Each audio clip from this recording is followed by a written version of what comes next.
வணக்கம்.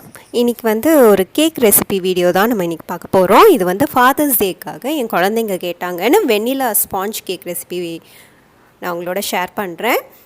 ரொம்ப சாஃப்டாக ஸ்பாஞ்சியாக இருந்தது. குழந்தைங்க எல்லாருக்குமே ரொம்ப பிடிச்சிருந்தது. ஸோ இது வீட்டிலே நம்ம பண்ணும்போது சுகரோட அளவு, மைதாவோட அளவெல்லாம் நம்ம கம்மி பண்ணிக்கலாம். ஸோ அப்படி தான் நான் பண்ணியிருக்கேன்.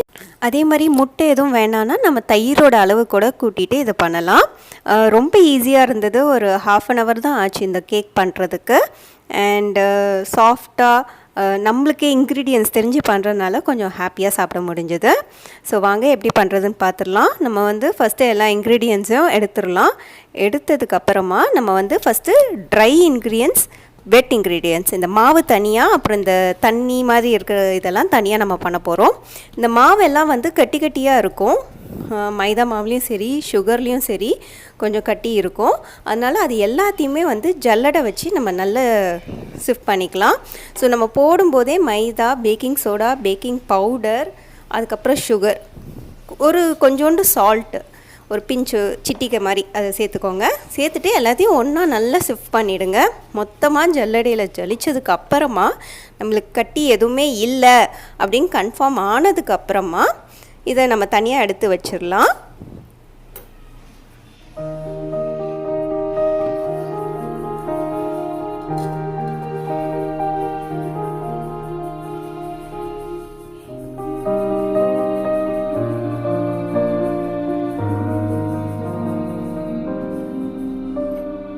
ஸோ இது தனியாக எடுத்து வச்சுட்டு நான் இப்போ இன்னொரு பாத்திரம் எடுத்துட்டு அதில் இந்த முட்டையோட வெள்ளைக்கரு, அப்புறம் பால், தயிர்லேயும் ஒரு கொஞ்சோண்டு பேக்கிங் சோடா ஆட் பண்ணியிருக்கேன். ஸோ அதையும் சேர்த்துட்டு எல்லாத்தையும் ஒன்றா ஷிஃப்ட் பண்ண போகிறோம். நம்ம விஸ்க் இருந்துன்னா அதை வச்சு பண்ணலாம், இல்லை கீரை மத்தில் கூட பண்ணலாம், இல்லை எலக்ட்ரிக் பீட்டர் வீட்டில் இருக்குது அப்படின்னா அதை வச்சு நம்ம யூஸ் பண்ணிக்கலாம். ஸோ இது நல்லா நம்ம எந்த அளவுக்கு ஒன்றா கடையிறோமோ அந்த அளவுக்கு நம்மளுக்கு கேக் நல்லா சாஃப்டாக இருக்கும்.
ஸோ எல்லாம் தனித்தனியாக மிக்ஸ் பண்ணியாச்சு. நான் இப்போ ஓவனை ப்ரீ ஹீட் பண்ண போகிறேன். ஸோ 340 degreesல நான் ப்ரீ ஹீட் செட் பண்ணுறேன்.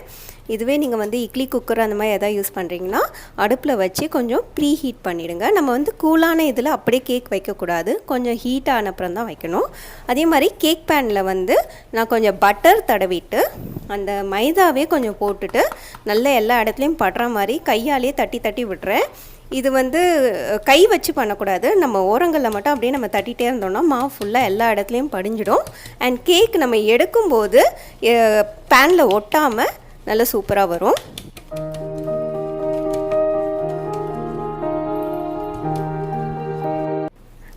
கேக் பேன் ரெடி பண்ணதுக்கப்புறமா நம்ம இப்போது மாவு ரெண்டுத்தையும் ஒன்றா கலந்து பேட்டர் ரெடி பண்ணிடலாம், கேக் பேட்டர். ஸோ நான் ஃபஸ்ட்டு அந்த வெட்டாக இருக்கிற இன்க்ரீடியன்ட்ஸ் எல்லாத்தையும் ஒரு தடவை நல்லா கலந்து விட்டுட்டு அதில் மாவை நான் ஃபுல்லாக கொட்டிடுறேன்.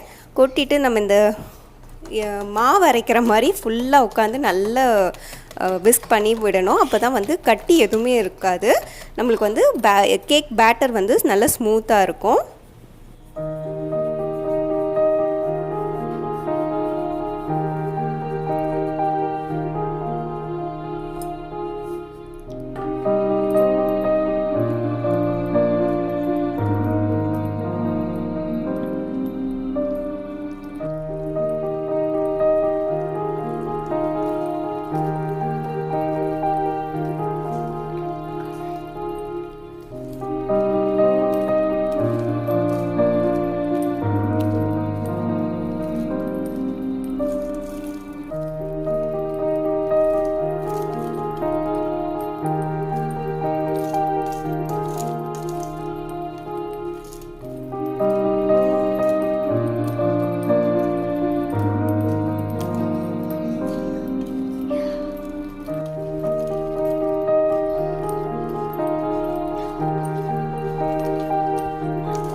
ஸோ கேக் பேட்டர் பேனில் ஊற்றுனதுக்கப்புறமா இங்கே வந்து நான் ஒரு டிஷ்யூ பேப்பர் எடுத்து நான் வந்து அந்த கேக் பேனோட சைஸுக்கு ஏற்ற மாதிரி அதை கட் பண்ணிக்கிறேன்.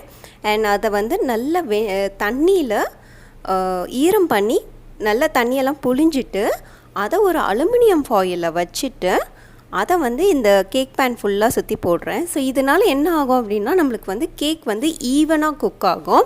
நம்ம அப்படியே வைக்கும்போது ஹீட்னால் உங்களுக்கு வந்து சம்டைம்ஸ் சில இடங்களில் பர்ன் ஆகிடும், சில இடங்களில் வேகாத மாதிரி இருக்கும். நம்ம கொடுக்குற டைமுக்கு வந்து அது ஃபுல்லாக எல்லா இடத்துலையும் ஈவனாக வேகுமா அப்படிங்கிறது தெரியல. ஆனால் இந்த மெத்தடை ஃபாலோ பண்ணோம் அப்படின்னா நம்மளுக்கு கேக் வந்து நல்ல ஈவனாக பேக் ஆகும். ஸோ நீங்கள் எதாவது ஒரு துணியோ இல்லை டிஷ்யூ பேப்பரோ எது இருந்தாலும் சரி, ஒரு துணி இருந்தாலும் சரி, அதை நீங்கள் நல்லா ஈரம் பண்ணி ஃபுல்லாக போடுங்க. இல்லை டிஷ்யூ பேப்பரை வந்து அலுமினியம் ஃபாயிலில் வச்சு அதை ஃபுல் சர்க்கிளில் மாட்டிட்டு அப்புறம் நீங்கள் வந்து குக் பண்ணுறது வச்சிடலாம். நான் இங்கே வந்து 340 டிகிரீஸில் ஒரு 38 டைம் வைக்கிறேன். ஒரு 35லேருந்து ஒரு 40 மினிட்ஸ் ஆவரேஜாக வந்து குக் ஆகும். உங்கள் ஓவனில் எந்த டைம் செட் ஆகுதுன்னு பாருங்கள். எனக்கு வந்து ஒரு 38 வச்சேன்னா நல்ல பர்ஃபெக்டாக குக் ஆகுது. ஸோ நான் அதுக்கு கரெக்டாக செட் பண்ணிடுறேன். 38 மினிட்ஸ்க்கு அப்புறம் பார்த்தீங்கன்னா நல்ல சாஃப்டாக குக்காக இருந்தது. நான் இங்கே பணியாரம் குச்சி வச்சு தான் குத்தி பார்க்குறேன். எனக்கு வந்து அதில் எதுவுமே ஒட்டலை, நல்ல சாஃப்டாக உள்ளே போயிட்டு வருது. ஸோ இதுக்கப்புறம் க்ரீம் பண்ணலாம். க்ரீமுக்கு வந்து நான் வந்து 1 கப் பட்டரும் 1 கப் சுகரும் எடுத்திருக்கேன். இது ரெண்டையும் நல்லா விஸ்க் பண்ணணும். ஸோ இதில் வந்து சுகரோட அளவு வந்து நம்ம கம்மி பண்ணிக்கலாம். இது வந்து நார்மல் ரேஷியோ. இது நம்ம வந்து நம்ம டேஸ்ட்டுக்கு ஏற்ற மாதிரி நம்ம இதை கம்மி பண்ணிக்கலாம். அண்ட் இது வந்து பிளெயினாக இருக்கக்கூடாதுங்கிறனால கொஞ்சம் நான் வெண்ணிலா எசன்ஸும் கலந்துக்கிறேன். ஸோ இது வந்து அந்த வெண்ணிலா டேஸ்ட் கொடுக்கும். நீங்கள் வந்து சப்போஸ் பைனாப்பிள் எசன்ஸ் இருந்ததுன்னா நீங்கள் அதை சேர்க்கலாம். இல்லை வேறு ஏதாவது கேசரி பவுடர் இருக்குது அப்படின்னா நீங்கள் அதை சேர்த்திங்கன்னா உங்களுக்கு கலர் மாறும். ஸோ நம்ம இனோவேஷனுக்கு ஏற்ற மாதிரி நம்ம இதை பண்ணிக்கலாம். பட் இது வெறும் 1 cup butter and 1 cup sugar. Sugar வந்து நான் அளவு கம்மி பண்ணியிருக்கேன்.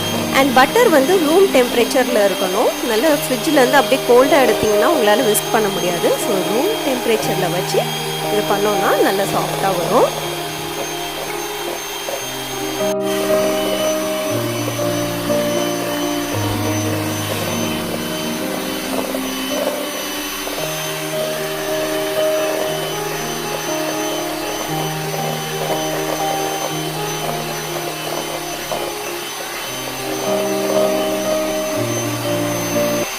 ஸோ இப்போ வந்து க்ரீம் எடுத்து போட வேண்டியதான். ஸோ நான் அதுக்கு கேக்கை ஆஃபாக கட் பண்ணிவிட்டு அதில் அந்த சாக்லேட் சிரப்பை வந்து சும்மா சர்க்கிள் ஆட்டம் ஊற்றிட்டு அதுக்கு மேலே நான் வந்து க்ரீமை போடுறேன். ஸோ உங்களுக்கு வந்து கேக் சாப்பிடும்போது கொஞ்சோண்டு அந்த சாக்லேட் ஃப்ளேவரும் வரும், ஒரு ட்விஸ்ட் இருக்கும் டேஸ்ட்டில். ஸோ இந்த க்ரீமை போட்டுட்டு இதுக்கு மேலே இருக்கிற அந்த கேக் பீஸையும் போட்டு அதுலேயும் நான் க்ரீம் தடவி டெக்கரேட் பண்ணோம், அவ்வளோதான். பட் கேக் வந்து பார்த்திங்கனாவே தெரியும் அவ்வளோ சாஃப்டாக இருக்குது. நான் வந்து சுகர் சிரப் எதுவுமே போடலை, அப்படியே அது வந்து சாஃப்டாக இருந்தது. ஏன்னா நம்ம தயிர் சேர்த்ததுனால தான் அந்த சாஃப்ட்னஸ் இருக்குது. எக் ஒயிட்டும் சேர்த்துருக்கேன். எக் ஒயிட்டை நம்ம விட்டுருந்தோம் சேர்க்க வேண்டாம்னு நினச்சோன்னா தயிரோட அளவை வந்து நம்ம ஜாஸ்தி பண்ணிக்கணும்.